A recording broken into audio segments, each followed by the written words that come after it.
Investigators are releasing new details about the man who killed 49 people inside an Orlando nightclub. Federal agents say they found no known ties to Omar Mateen and overseas terror organizations, including ISIS and al-Qaeda. But investigators say it's clear the shooter felt he was part of the jihad. They are looking into the possibility he scouted other potential targets before the attack yesterday, including Disney World. And now more details are coming to light, including new video from inside the club and information about how the massacre finally ended. NBC's Jay Gray is in Orlando with the latest. This new cell phone video shot by a woman inside the Pulse nightclub and released today is part of a better picture now of exactly what was happening during the massacre early Sunday morning. Her family learned she was one of the 49 victims. Investigators say it began near the front door with a gun battle between suspect Omar Mateen and an off-duty Orlando police officer working security at the club.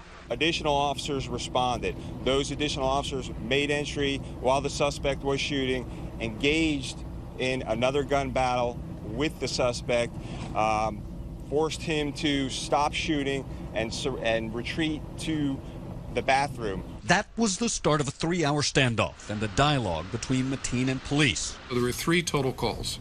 During the calls, he said he was doing this for the leader of ISIL, but he also appeared to claim solidarity with the perpetrators of the Boston Marathon bombing. But the tone of the conversation quickly intensified. There was talk about bomb vests, about explosives. That's when SWAT team members moved in, using explosives and heavy equipment to tear a hole in the wall of the club. Dozens of survivors rushed out. The suspect came out of that hole himself, armed with a handgun and a long gun, engaged in a gun battle with officers where he was ultimately killed. And now to the investigation, where teams are working through a detailed analysis of the crime scene. 48 of the 49 victims have been identified.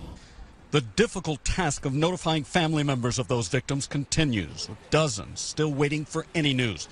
For one mother looking for her son, her worst fears confirmed today. He is among the victims. But there's better news for another family. They learned early this morning their missing son was still alive. It was enormous relief just to see him. More than 24 of the wounded are still in the hospital right now. Doctors say at least 5 remain in grave condition. Jay Gray, NBC News, Orlando.